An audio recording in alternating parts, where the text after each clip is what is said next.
இன்னைக்கு நம்ம பார்க்க போகிறது ஒரு சூப்பரான டேஸ்டான இறால் தொக்கு தான் பார்க்க போகிறோம். இறால் தொக்கு அப்படிங்கிறது வந்து சாதத்தில் போட்டு சாப்பிட்றதுக்கும் நல்லாயிருக்கும், சப்பாத்திக்கு தோசைக்கு எல்லாம் வச்சு சாப்பிட்றதுக்கு ரொம்ப நல்லாயிருக்கும்.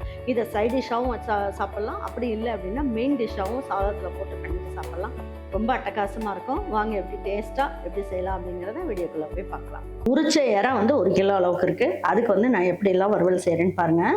இதுக்கு வந்து என்ன பண்ணலாம், ஒரு 50 ml அளவுக்கு எண்ணெய் ஊற்றிக்கலாம், நல்லெண்ணெய் ஊற்றிக்கலாம். ஏன்னா இது தொக்கு மாதிரி தான் வரும்ன்றதுனால ரொம்ப நல்லா இருக்கும் டேஸ்ட்டு.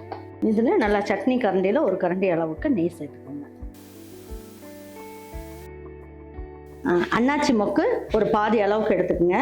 கல்பாசி ஒரு சின்ன பீஸ் எடுத்துக்கலாம். கிராம்பு ஒரு 2 எடுத்துக்குவோம். பட்டை ஒரு பீஸ் அளவுக்கு எடுத்துக்குவோம். 1/4 ஸ்பூன் அளவுக்கு சோம்பு, இது எல்லாமே போட்டாச்சு. இப்போது இதில் வந்து ஒரு 10 மிளகு சேர்த்துக்குவோம். ஜீரகம் 2 பிஞ்ச் அளவுக்கு சேர்த்துக்கலாம். பாருங்க, இதில் 2 இனுக்கு அளவுக்கு கருவேப்பிலை சேர்த்துக்குங்க. சேர்த்துட்டு பெரிய வெங்காயமாக பெருசு, அதாவது மீடியம் சைஸாக இருந்ததுன்னா 3 வெங்காயம் போட்டுக்கோங்க. இதில் தொக்கு வந்து ரொம்ப நல்லாயிருக்கும் டேஸ்ட்டு.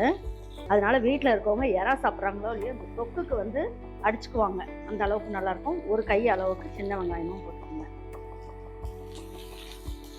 இப்போ இதுக்கு தேவையான அளவுக்கு உப்பையும் சேர்த்துடலாம். இந்த அளவுக்கு உப்பு சேர்த்துருவோம். பாருங்க, ஒரு அரை சிட்டிகை அளவுக்கு மஞ்சள் தூள், கொஞ்சமாக பெருங்காயம் வந்து இறா செய்யும் போது கண்டிப்பாக சேர்த்துக்குங்க. நம்ம இன்றைக்கி செய்கிறது வந்து வேர்க்கல்லையும் சேர்க்குறோன்றதுனால கொஞ்சமாக பெருங்காயமும் சேர்த்து செய்யுங்க. தொக்கு நல்லா ஜம்முன்னு இருக்கும். இறாவும் சாப்பிட்றதுக்கு அவ்வளோ நல்லாயிருக்கும் டேஸ்ட்டாக. இது நல்லா செவந்து வரணும், அந்த அளவுக்கு நல்லா வதக்கிடலாம். பாருங்க, 2 ஸ்பூன் அளவுக்கு இஞ்சி பூண்டு பேஸ்ட் போட்டுக்கலாம். நல்ல வெங்காயம் நல்லா வதங்கினதுக்கப்புறம் இஞ்சி பூண்டு பேஸ்ட் போடுங்க.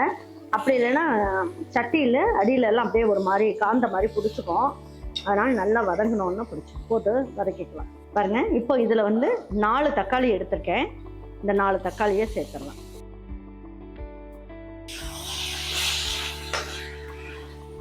இந்த தக்காளி வெங்காயம் நல்லா வதங்கி வரணும். நல்லா தக்காளியும் நல்லா குலைவாக வதங்கணும். பாருங்கள், நல்லா இந்த மாதிரி நல்லா வதக்கிடணும். இன்னுமே தக்காளி வந்து இந்த சுருளை வரணும், இந்த தோலெல்லாம் நல்லா சுருங்கி வரணும். அந்த அளவுக்கு வதக்கிட்டோன்னா உங்களுக்கு வந்து இறா போட்டோன்னா தண்ணி விட்டு வராது. ரொம்ப தண்ணி விட்டு வராமல் சீக்கிரமாக வெந்துடும். நம்ம டக்குன்னு வந்து செஞ்சு முடிச்சிடலாம். அதனால இதை நல்லா முடிஞ்ச வரைக்கும் நல்லா வதக்கிட்டு அதுக்கப்புறம் இறா சேர்த்துக்கலாம். பாருங்க, நல்லா எண்ணெயெல்லாம் பிரிஞ்சு நல்லா வந்துருச்சு. இந்த அளவுக்கு நல்லா தொக்கு மாதிரி நல்லா வதக்கியாச்சு. இப்போது நம்ம எடுத்து வச்சிருக்க இறால போடணும். மேலே இருக்க அந்த தலையும் வால் எல்லாமே எடுத்துட்டு, மேலே இருக்க ஓடெல்லாம் எடுத்துட்டு, இங்கே வந்து ஒரு பச்சை கலரில் குடல் இருக்கும், அதையும் எடுத்துடணும். அப்புறம் கீழ் சைட்லேயும் இருக்கும், அதையும் எடுத்துடணும். எடுத்துட்டோன்னா நம்ம தைரியமாக சாப்பிட்லாம். இல்லைன்னா உங்களுக்கு வந்து நரன்னு இருக்கும். க்ளீன் பண்ணி வச்சது 1 கிலோ அளவுக்கு இருக்குது. இதெல்லாம் போட்டு நல்லா வதக்கிக்கலாம்.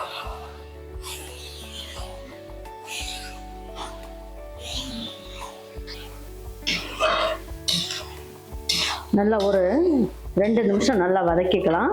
வதக்கும் போது என்ன பண்ணலாம், நம்ம வேக வச்ச வேர்க்கல்லையும் இதில் போட்டுக்கலாம். 1 கப் அளவுக்கு வேர்க்கல்லை சேர்த்துக்கலாம்.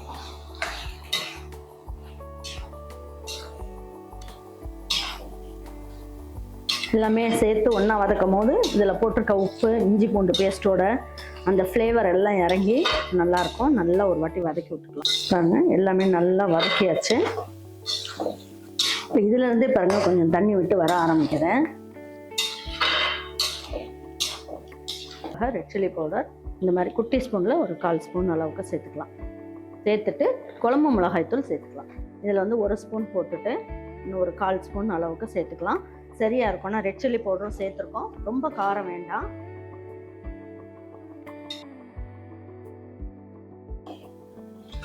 இதுலேயே தண்ணி விட்டு வருது. நம்ம தண்ணியெல்லாம் எதுவுமே ஊற்ற வேண்டாம். இந்த தொக்குலேயே நல்லா வெந்து நல்லா வந்துடும். இறாவை பொறுத்த வரைக்கும் சீக்கிரமாக வெந்துடும். ரொம்ப நேரம் வந்து நம்ம வேக வைக்கணும்னு அவசியம் கிடையாது. இதில் இருக்க எண்ணெயெல்லாம் பிரிஞ்சு வரணும், அந்த அளவுக்கு மட்டும் இது வெந்தால் போதும். பாருங்கள், இப்போ தண்ணியெல்லாம் எதுவும் ஊற்ற வேண்டாம். எல்லாமே நல்லா பாருங்கள், எல்லாம் சேர்ந்து நல்லா வந்துருச்சு. இப்போ தண்ணி ஊற்றாதீங்க. இப்போ வந்து மூடி வச்சோம்னாலே இதுலேருந்து தண்ணி விட்டு வரும். இன்னும் பாருங்கள், இப்போயே எவ்வளோ தண்ணி வருது பாருங்கள். இது வந்து என்ன பண்ணணும், 2 நிமிஷம் மட்டும் மூடி வைக்கலாம். நல்லா ஹை ஃப்ளேம்லேயே வச்சு ஒரு 2 நிமிஷம் மூடி வைக்கலாம். பாருங்கள், இப்போ எடுத்து பார்க்கலாம் எப்படி இருக்குன்ட்டு. பாருங்கள், எண்ணெயெல்லாம் பிரிஞ்சு வர ஆரம்பிச்சிச்சு பாருங்கள்.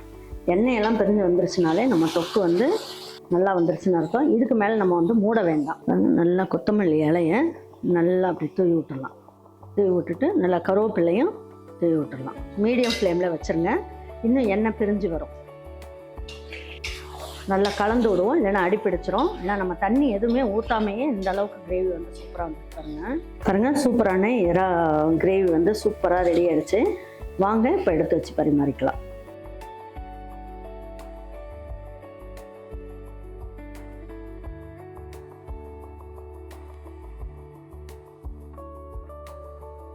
பாருங்க, இந்த இறாவோட இந்த சாதம் போட்டு சாப்பிடும் போது ரொம்ப நல்லாயிருக்கும்.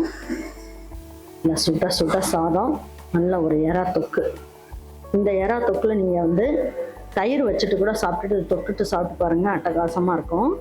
பாருங்க, இன்றைக்கி வந்து ஒரு சூப்பரான எறா தொக்கும் வேர்க்கல்லையும், அதாவது எறாவும் வேர்க்கல்லையும் போட்டு ஒரு தொக்கு தான் செஞ்சுருக்கோம். எறா தொக்கு சூப்பராக இருக்கும். இது சப்பாத்திக்கு எல்லாமே ரொம்ப நல்லாயிருக்கும். கண்டிப்பாக ட்ரை பண்ணி பாருங்கள். ட்ரை பண்ணி பார்த்துட்டு உங்கள் வீட்டில் இருக்கவங்களுக்கு பிடிச்சிருந்ததுன்னா லைக் பண்ணுங்கள், ஷேர் பண்ணுங்கள், சப்ஸ்கிரைப் பண்ணுங்கள், மறந்துடாமல் கமெண்ட்ஸ் பண்ணுங்கள். தேங்க்யூ ஃபார் வாட்சிங் ஈரோடு அம்மாச்சி சமையல். தேங்க்யூ.